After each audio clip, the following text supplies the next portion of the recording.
Welcome to Season 2 of Coexisting with COVID-19. I'm your host, Hanson Hossein, co-founder of the Communication Leadership Graduate Program here at the University of Washington. This is the UW's Office of Public Lecture special series that brings you the best of the university's expertise in a time of crisis. Special thanks to these entities for their support. In this episode, we'll explore risk. The pandemic continues to restrict our interactions with each other as we mask up and socially distance. We're craving normalcy more than ever. Are we willing to take more risks to do so? Fortunately for us, we've recruited 3 renowned experts to guide us in our decision-making. Nidhi Agrawal is the Michael G. Foster Professor of Marketing and International Business at the Foster School of Business. She specializes in consumer behavior and well-being. Linda Ko is the director of the Health Communication Research Center at Fred Hutch. Her research focus is on health communication within communities, especially marginalized ones. And Susan Joslyn is an associate professor of psychology at the UW. She has expertise in decision-making in uncertain situations, especially around weather and climate. Do you have questions for our experts? Email anytime during this episode to mayiask@uw.edu. And I'll be sure to incorporate those questions as much as I can into the conversation. Susan, Nidhi, and Linda, welcome. Thank you. Thank you. So we're trying to assess what our comfort level is around risk, especially now that we have introduced this incredible sort of life-changing pandemic into our lives. Susan, perhaps you can set this up for us. How has our perception of risk changed in the last few months? So what we've been interested in my lab is how people perceive risk around COVID. And so we've done surveys starting way back in late April. We had a launch in May and in June. And what we found is that people have a fairly good idea of what the relative risk is. So they know, for instance, that older people are more likely to die from COVID than are younger people. Younger people are more likely to return to health, to be asymptomatic. Older people are more likely to be hospitalized, but they also know that older and younger people are approximately equally likely to contract the disease and spread it to others. So given that, how much, they seem to have a pretty good understanding of the perception of the risk. Is anything particularly distorted because we're still learning as we go along, Susan? Well, one of the things that surprised us is that people seem to have a overestimation of the likelihood of their dying of COVID. So, for instance, the number of people who have died in the younger age group is less than 1%, whereas for older people, it's only about 8%, but people think it's somewhere between 30 and 40% chance. And we're not sure what's going on with that. It could be something called a severity bias, where we kind of automatically and unconsciously bump up the likelihood of events that are very severe or very bad, kind of a better safe than sorry strategy. That's interesting. Linda, you're very much on the front lines in your work, especially in communities in Eastern Washington, where there's some challenges around getting information. And so their perception of risk might be different as you're seeing that. What have you been seeing in connection to those communities? Yeah, so to answer that question, we have to understand a little bit about how we in public health understand how risk perceptions are shaped. And we look at it from a morphing of 2 ideas. The first idea is that people's perception of the severity of the disease and people's susceptibility of acquiring the disease. And those 2 ideas morph together in our cognition to create a perceived risk for self. But those perceptions are highly impacted by the environment in which we live, work, and play. So we need to look at risk within the context of people's social, physical, cultural, and political environment to get an accurate view. So in the beginning of COVID pandemic in February, most of the cases that were reported were clustered in the King County. So when we checked in with our community members, there weren't big concern. But as positive rates increased, especially among farm workers community, we saw that people's perceived risk increased, and more so, and more people were wearing masks.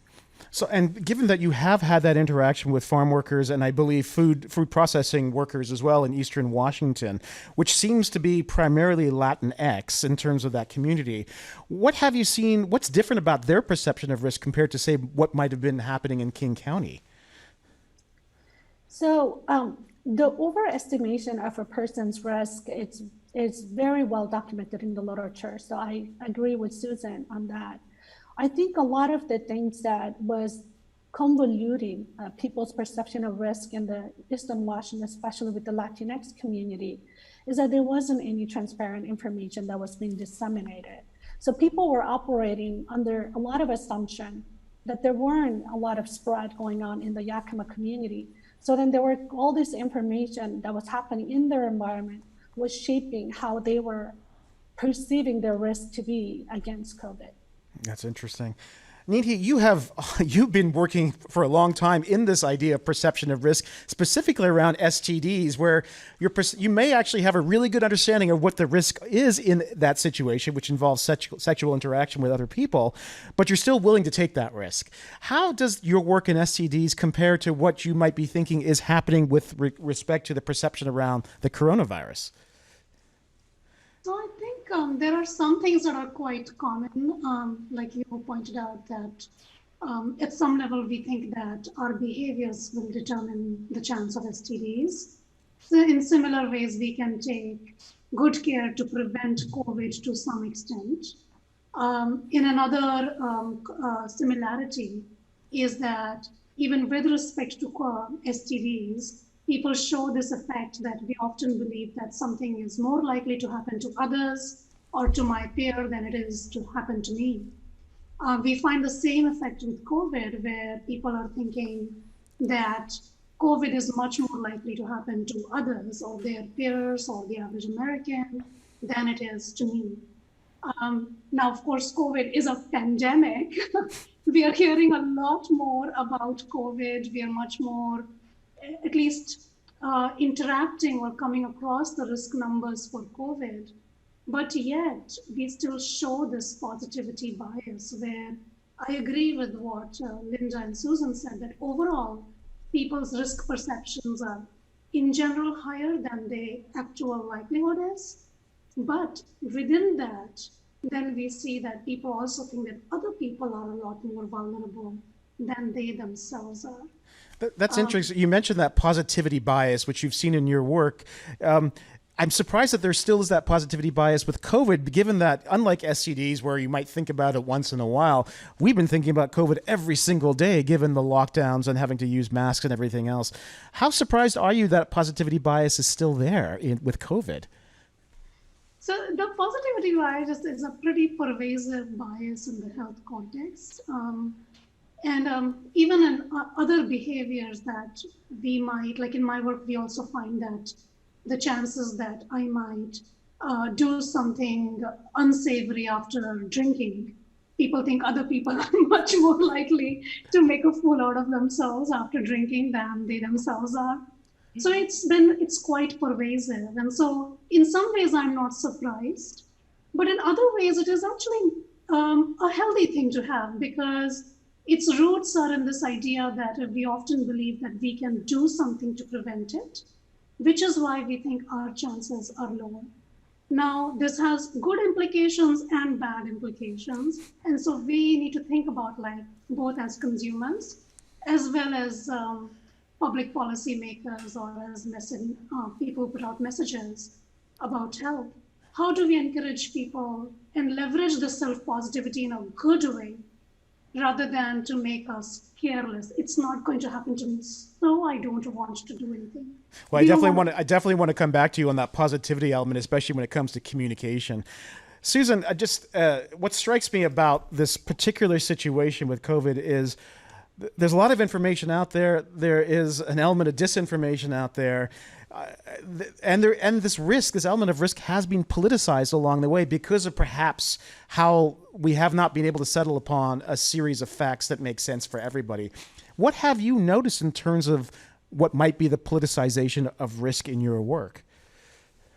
So that was a question we were really interested in early on. And So we've asked people in our surveys whether they identified as liberal or moderate or conservative. And we expected to see that conservatives would perceive less risk than would liberals, but that wasn't the case. In fact, early on, conservatives thought that they were slightly more likely to die or be hospitalized than were liberals. So they have very similar risk perception. What was different between them is what they were willing to do about it. So liberals were much more willing to wear a mask indoors and outdoors, much less willing to engage in risky behaviors, much more willing to engage in risk reduction behaviors. And they had different attitudes toward what the government was doing about it, probably not surprisingly.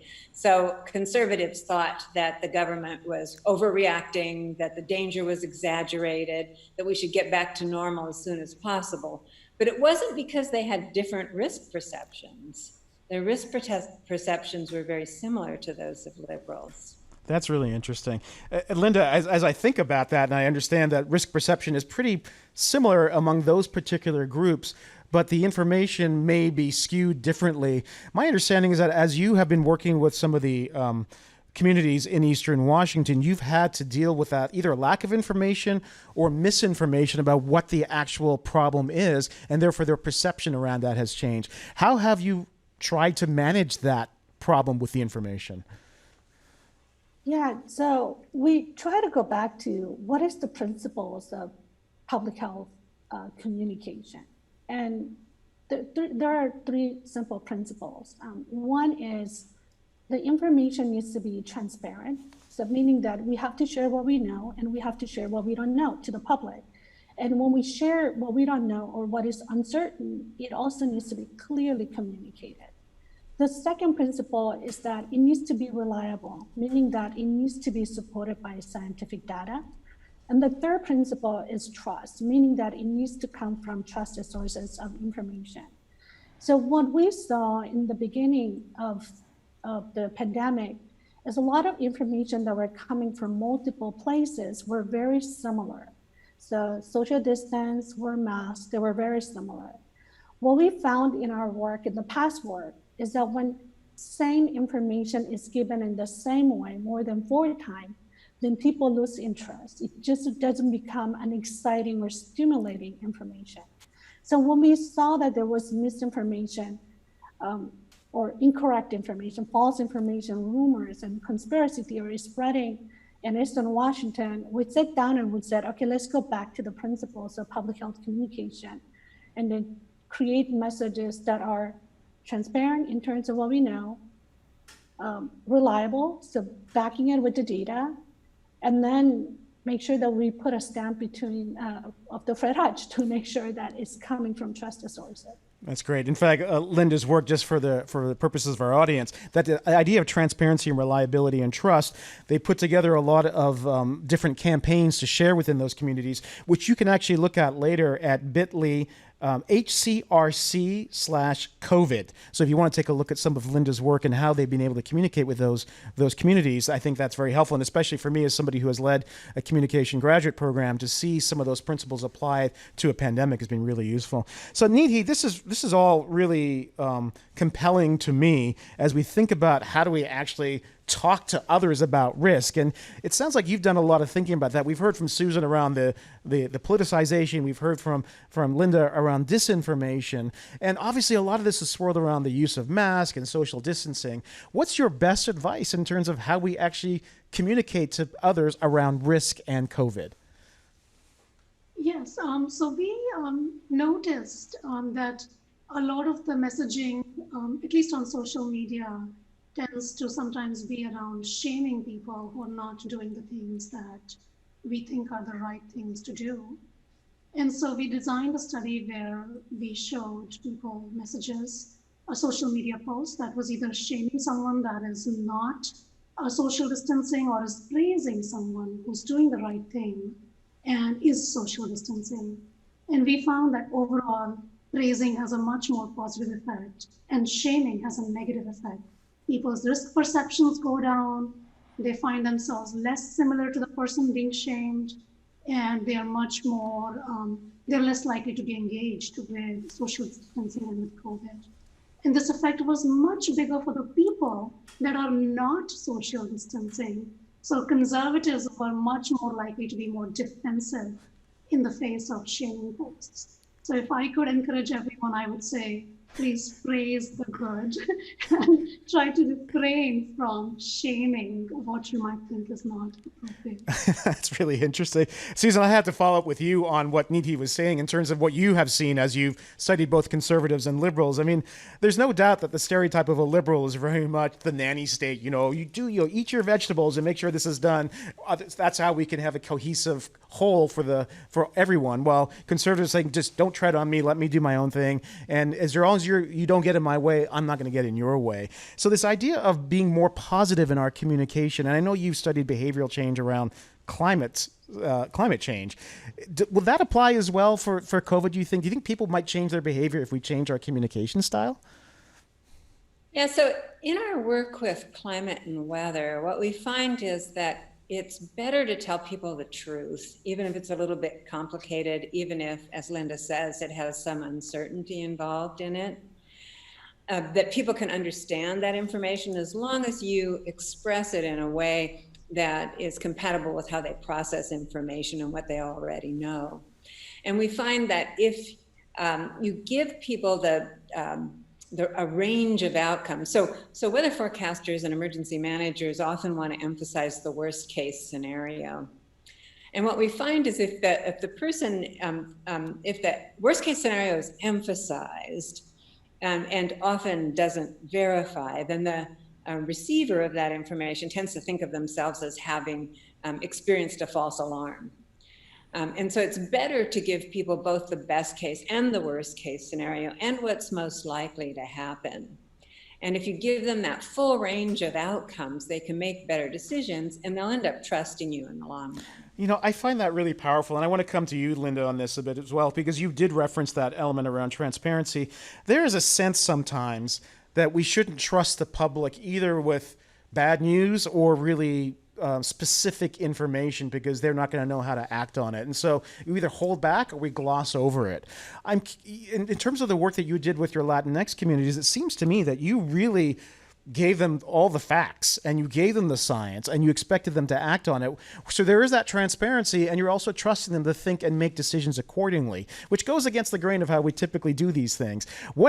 How have they reacted to these campaigns when you did trust them and you did get that transparency? Yeah, so we share the information. So we have an advisory board of community members. So we share with them, and then we ask them to share with the community-based, and these are representatives from community-based organization. So they are pretty much the leaders of the communities. And then we ask them to share with other members of the community, whether people that they serve, their clientele, or other community organization in their county. And they have contacted school districts so that this message can be posted into school Facebook and people will have this type of information.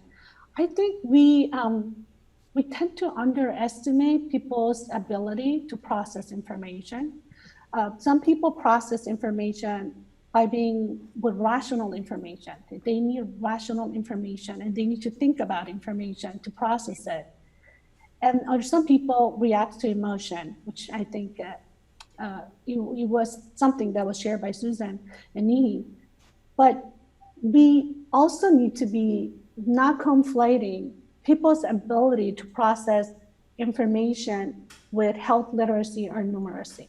So our goal as a public health researcher is always to make sure that we're putting our information in a way that people will be able to process it, but not remove things that are so essential, and trust and understand that people will be able to process information that we put forward that is within the level of health literacy and numeracy.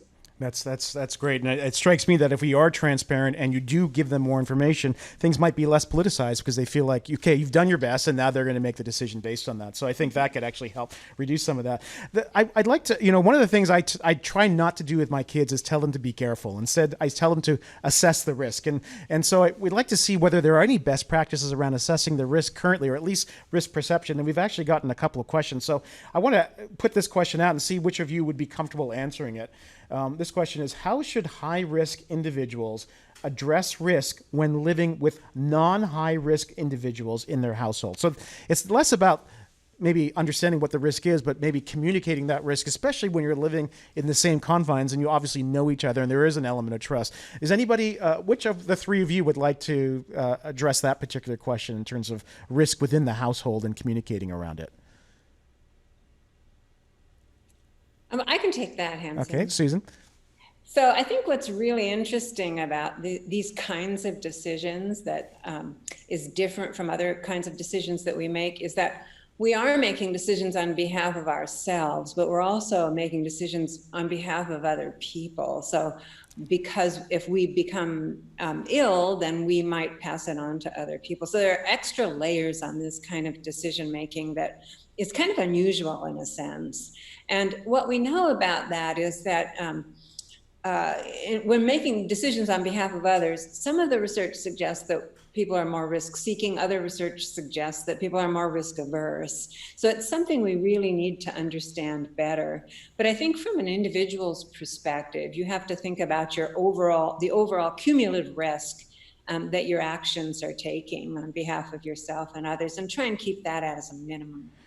And so when you do that and you want to say it's an elderly parent living in the same household, what would be the best way to talk to that person in terms of the level of risk that you are bringing in, or how you can connect to them? Is there a way to speak to them, or is there a way to assess it in a way that they feel comfortable?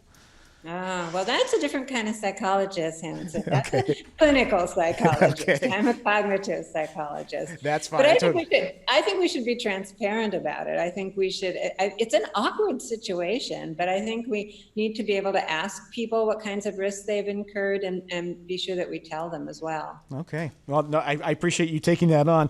Nidhi, I'm just thinking on a day-to-day basis, as people think about going grocery shopping or getting their hair cut, and they're worried about being confronted by others around the risk, or actually taking on the risk. Are there any best practices around that they should be applying in their thought process? And I recognize that you can't really talk to what the real risk is around COVID and getting COVID. But as we've been talking about here, a lot of this is about the perception of risk. So I'm curious if there's any advice you might be able to provide to the average person as they go about their daily lives and try to say, I really want to be normal again. Yes, I think we all empathize with the difficult trade-offs we are making all the time and over time now. So I think while there is not explicit research addressing that for COVID yet that I've seen, I think we can learn a lot from the general idea that consumers make trade-offs all the time, right? We make risky decisions and we are trying to address the benefits and costs of something. So in that case, what I would say is that if something is really worth it for you, for your mental health, for the things that you need to do, be as careful, take the precautions that you can, wear your mask, whatever is recommended, and then do that thing, but don't make it a casual decision. What worries me is when we make this normal to take these risks. Instead, we should treat these risks as a very serious trade-off that we are making, and then make it worth your while, right? So if I give this advice to my students all the time, that in marketing, if you're going to spend money on something, really believe that it was going to make you happy or confident or well off, right? If you're going to spend it, then get the most out of it. So the same thing, if we are going to spend our risk here, then go and do it on something that you truly care about, for your mental health, for the people that you love, but don't do it as a casual thing. That's great advice, especially when these are truly life or death decisions. Linda, with the people that you work with, or you study sometimes don't have the luxury of this choice. You know, they're on the low end of the economic spectrum. They've come from another country to do this work. What have you seen in terms of their ability to sort of say, you know, I've had enough of this, I'm going back? And also the fact that they are being considered essential workers and to a certain degree being forced into these risky situations, whether they like it or not. Yeah, so some communities are definitely more vulnerable than others, and that has been true with farm workers communities because the pandemic switched their work from the status of not being considered essential workers to essential workers, right? And so they are working through the pandemic, and early in the pandemic, many of them worked without personal protective equipment, and many did not have the benefits of paid sick leave, impacting their ability to socially isolate after receiving a positive test result. But Washington State, our state government, has tried to address some of these concerns and have released a couple of legislature to be able to support sick leave among farm workers. I think the impact of the pandemic on people's larger issues like food insecurity, housing insecurity, employment insecurity, and financial insecurity cannot be overstated.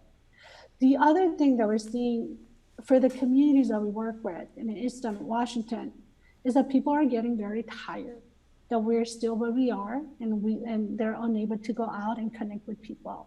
And I don't mean to reduce their larger issues, but they're getting very tired of where we are. What makes this more complex is that not only have COVID-19 magnified their stress, but also affected their ability to engage in coping strategies to reduce stress because of isolation and community containment. Although we can encourage people to use phones and video conferencing as they are available and then learn new ways to interact with people, it's still something that people need to adapt to and get used to. And even as we begin to get used to this, what we're all looking forward to is when we finally have that vaccine. And there's been a lot of conversation this week about that it probably more, in all likelihood won't happen at least until next year. And Susan, I am curious because there seems to be so many parallels with the pandemic and some of the work that you've done around climate change, because there's also, like, even once we do have this vaccine, will people trust it? We have that anti-vaxxer movement that's prevalent not in the United States, but also around the world. And people just won't, there'll be information, there'll be misinformation, there'll be doubting around it. So what can we expect based on your work when that vaccine is available from the point of view of people thinking about risk and whether we're going to have wide-scale adoption around it? And that's a really good question. And that's one of the questions that we're going to ask in our next wave of the survey, because at present, I don't think we know. It's possible that there will be a lot of pushback from it, but at this point, I can't say that I know what's going to happen. Okay. Well, Nidhi, I must ask you then, like, once that vaccine is available, and you being a marketing expert, what would be the best way for public officials to incentivize or encourage people to get that vaccine as soon as possible without doubt or conspiracy theories? So I would say that one of the things that people can do is to communicate with a lot of transparency and try to get as many trustworthy voices to talk about it as possible. I think most people are the people that would trust the vaccine or those voices and the science, and assuming that the science is supportive and clearly communicated.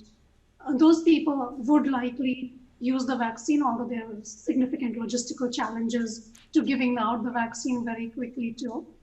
I think the other end, like the anti-vaxxers or the people that are on the receiving end of misinformation about it, I think that we will have to kind of think about separate set of strategies to think about how do we combat that information, or how do we provide information about risks and benefits of the vaccine so that people are willing to take the risk because the benefits are worth it. But this will be an interesting challenge that faces us from a marketing point of view, for sure. And Linda, from a health communication point of view, what might you adapt from your principles that you shared with us around transparency, reliability, and trust when it comes to communicating around the availability of the vaccine and to go get it as soon as possible? Yeah, I feel like just one campaign might not be sufficient. I feel like we need to build a coalition around this, and we need to build an infrastructure to be able to get the vaccine fast to the more marginalized community, because they usually get it last. And we need to understand, and I think one thing that I think many of us learned through this pandemic is how slow how our society and our institution has been structured to respond very slow to something like COVID that is going very fast, right? So we're not moving in a fast lanes when the COVID-19 and the spread of misinformation is spreading extremely fast. So I'm hoping that we can look at some of those things that we have done so far with preventive measures and testing, and we can identify what are some of the elements that are working. And when I say working, I'm thinking about two things. Are we making things available to people? And then can people access those things that we're making available? So, and through that, maybe we'll be able to understand a little bit more about what's working and then repurpose that for vaccine infrastructure. That's so true. And we started this whole series back in the spring, with the first one being around misinformation, and that the medical pandemic or the health pandemic was paired with in the misinformation pandemic. And it's clear that as we're talking about risk with you three, that information and the lack of information and access to information is so essential to how we take on risk and perceive risk. And I really appreciate you helping us understand that. We all crave normalcy. We want normal to return to us as soon as possible. And I just want to put this out there to the three of you. What do you think the new normal will look like in terms of risk? Many people believe that over the last 50 or 60 years, this consumer society of ours has gotten very uncomfortable with risk, and therefore we've put it out of our lives. And now all of a sudden we're confronted with it in a very big way. So might we want to be or more comfortable with more risk moving forward, as our new normal is not the same as the old normal? Would any of you like to respond to what you think what that normal might look like in, say, a couple of years from now?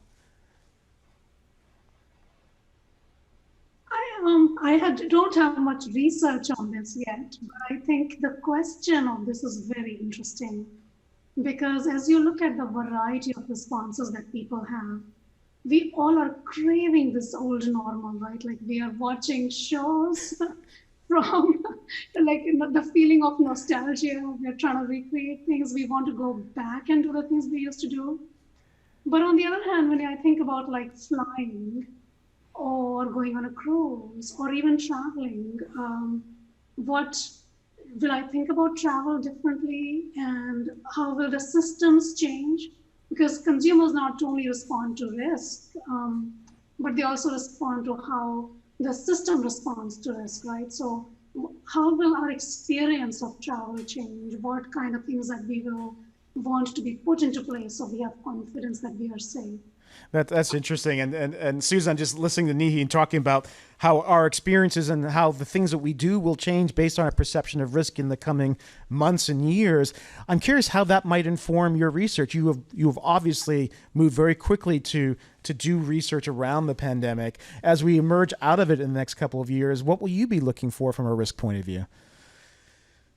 Well, I think that a lot of the principles that we found to be true in the context of weather and climate, that people can understand a lot more complex information than scientists give them credit for, as long as it's explained in a way that takes into account how they process information and how they think about it. I think all of those principles apply to this situation as well. I think there are a lot of differences that are very interesting and that we need to explore more. So for instance, the fact that we now have kind of incomplete information about risk, the fact that things are constantly getting updated, that advice is being changed based on new information that comes available, the fact that we're making decisions not only on behalf of ourselves, but on behalf of others. All of those are really interesting new questions that apply to this situation that will be interesting to study, I think. Yeah, absolutely. Linda, I'd like to close with you perhaps then, as we think about this new normal and the communities you work with. Obviously, being in food processing and in cultivation, this affects our food security as well. What do you think your new normal will look like as you continue your work with these communities and they begin to perhaps think about whether this risk is worthwhile and as that risk changes for them as well? Yeah. So for the farm workers community that we have been working, we have probably seen a lot in the news about the things and the issue that has been happening in the community. And as I said, that risk perception are shaped by context. So some of that has shaped their context. I think what will be critical for these marginalized communities is having the support of community organizations, because the community organizations are dedicated to serve them with whether through food banks or through different programs providing them. In looking at some of the data from some of this marginalized community, the only way that they're getting food this day is through food banks. And then there is a lot of demand compared to supplies. So in looking at this, I think for our new area of research will be to how can we support this community organization so they can get back on their feet, because some of them had to close because it was mainly run by volunteers and volunteers are socially distancing. How can we help them to get back their feet and then support them so they can serve the communities within their neighborhood? I think it's very easy for us who have a lot of privilege, right? We benefit from that. But for the communities that are in the front line, this is like a life or death survival type of situation. But as with everything, we're learning about this disease and we're learning what kind of programs and strategies would help them in many areas that are affected by this disease. We also think that we need to raise the next generation of public health and scientists who become experts in the COVID-19 pandemic, because this is something new for many of us. And we started doing that with our trainees. And as these trainees become experts, they will be able to contribute to the scientific knowledge and build a knowledge base, build skills, and hopefully they will respond much better and quicker to the new emerging health issues around COVID. I think that's a wonderful call to action to close on. And it really is a reflection that this pandemic is putting a stress and on all of us and all of our existing institutions, and it's calling for a reinvention and a creation of a new social infrastructure. So I love how you've identified not only do we need new organizations to support these communities, but we need a new set of researchers and healthcare people to help us think about what that future looks like. So I'm really grateful to you, Linda, Nidhi, and Susan for sharing your incredible perspectives on how we assess risks and make decisions moving forward in this incredible time. You've really helped shape our perception of risk in this ongoing crisis. So thank you very much for that. And I hope you join us again next week for our third episode in season 2, which is on September 24th on Thursday, which is called Stand Up and Be Counted, where we look very specifically at the election and the census and how COVID-19 is affecting that. So register and tune in for those conversations with UW experts on that particular topic. You can go to washington.edu lectures to register. You can learn more about the series at washington.edu/lectures, and the entire season 1 and season 2, including this episode, you can send your friends to at bit.ly Coexist Archive. It's been really great to have this conversation with these incredible experts. I hope you join us again soon. Thanks very much. I'm Hanson Hossein.